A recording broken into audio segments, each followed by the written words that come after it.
Reporter breaking. തദ്ദേശ സ്ഥാപനങ്ങളുടെ വാർഷിക പദ്ധതി അവതാളത്തിൽ. ക്ഷേമ പദ്ധതികളാണ് പ്രതിസന്ധിയിലായിട്ടുള്ളത്. പദ്ധതി പുനഃക്രമീകരിക്കുന്ന നടപടി വൈകുന്നതാണ് ഈ പ്രതിസന്ധിക്കുള്ള കാരണം. പദ്ധതി ക്രമീകരിക്കേണ്ട സോഫ്റ്റ്വെയറുകൾ തുറന്നു നൽകിയിട്ടില്ല. സ്പിൽ ഓവർ പദ്ധതികൾക്കുള്ള അംഗീകാരവും വൈകുന്നു. പദ്ധതി അംഗീകരിക്കാനുള്ള ജില്ലാ ആസൂത്രണ സമിതി യോഗവും നീണ്ടുപോവുകയാണ്. ബജറ്റ് വിഹിതത്തിന്റെ ആദ്യ ഗഡു അനുവദിക്കുന്നതും വൈകുകയാണ്. കഴിഞ്ഞ LDF സർക്കാർ നൽകേണ്ട മൂന്നാം ഗഡുവും അനുവദിച്ചിട്ടില്ല.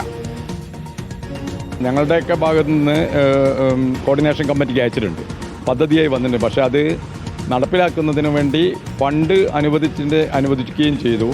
പക്ഷേ അതിൻ്റെ സൈറ്റ് ഇതുവരെ ഓപ്പൺ ആയില്ല.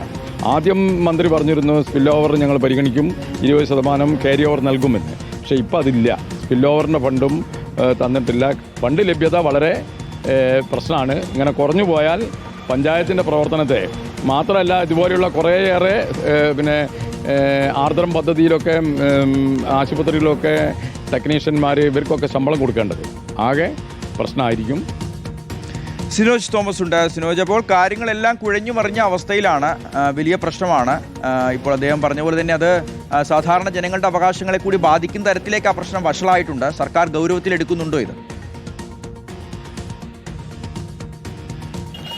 തീർച്ചയായിട്ടും, അതായത് സർക്കാർ ഗൗരവത്തിലെടുക്കുന്നില്ല എന്നാണ് തദ്ദേശ സ്ഥാപനത്തിലെ ആളുകൾ പറയുന്നത്.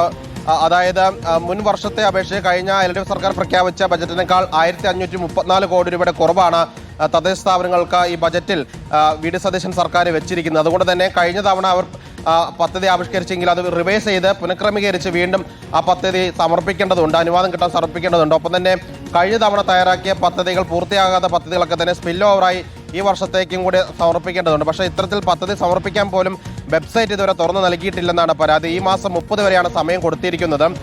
ഇനിയും വിരലിലെണ്ണാൻ ദിവസങ്ങൾ മാത്രമാണ് ബാക്കിയുള്ളത്. വെബ്സൈറ്റ് പോലും തുറക്കാത്ത സാഹചര്യത്തിൽ എങ്ങനെ ഇനി ഇത് ബില്ലുകളൊക്കെ തന്നെ സമർപ്പിച്ച് പദ്ധതി സമർപ്പിച്ച് അങ്ങനെ അംഗീകാരം വാങ്ങുമെന്നൊരു ആശങ്കയാണ് തദ്ദേശ സ്ഥാപനങ്ങൾക്കുള്ളത്. പ്രധാനമായും ഇത്തരത്തിൽ തനത് ഫണ്ട് കുറവുള്ള തദ്ദേശ സ്ഥാപനങ്ങളാണ് പ്രതിസന്ധിയിലായിരിക്കുന്നത്. ഈ സാമ്പത്തിക വർഷത്തിലെ 4 മാസം തീരാൻ വേണ്ടി പോവുകയാണ്. ഇനി അവശേഷിക്കുന്നത് വെറും 8 മാസങ്ങൾ മാത്രമാണ്. ഈ പദ്ധതികൾ എങ്ങനെ ഈ സാമ്പത്തിക വർഷത്തിൽ പൂർത്തീകരിക്കാൻ സാധിക്കുമെന്നൊരു ആശങ്ക കൂടിയുണ്ട്. ഒപ്പം തന്നെ ഇത്തരത്തിൽ ക്ഷേമ പദ്ധതികളോ ആരോഗ്യ പദ്ധതികളൊക്കെ തന്നെ താളം തെറ്റുന്ന അവസ്ഥയാണ്. പാലിയേറ്റീവ് കെയറുകാർക്ക് ശമ്പളം കൊടുക്കുന്നത് ഈ പ്ലാൻ ഫണ്ടിൽ നിന്നാണ്. ഒപ്പം തന്നെ ആർദ്രം പദ്ധതിയിലുള്ളവർക്ക് സാലറി കൊടുക്കുന്നത് ഈ പ്ലാൻ ഫണ്ടിൽ നിന്നാണ്.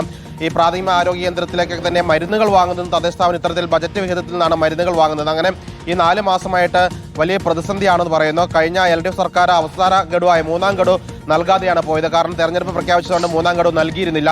ആ ഗഡു കൊടുക്കുമോ ഇല്ലയോ എന്ന കാര്യത്തിൽ ഒരു വ്യക്തത ഇതുവരെ വന്നിട്ടില്ല. അത് മാത്രമല്ല, UDF സർക്കാർ അധികാരത്തിൽ വന്ന ശേഷം ലഭിക്കേണ്ട ആദ്യ ഗഡുവും ഇതുവരെ ലഭിച്ചിട്ടുമില്ല. ഷിഹാസ്. ശരി, സിനോജ് തോമസ് ആണ് വിവരങ്ങൾ നൽകിയത്.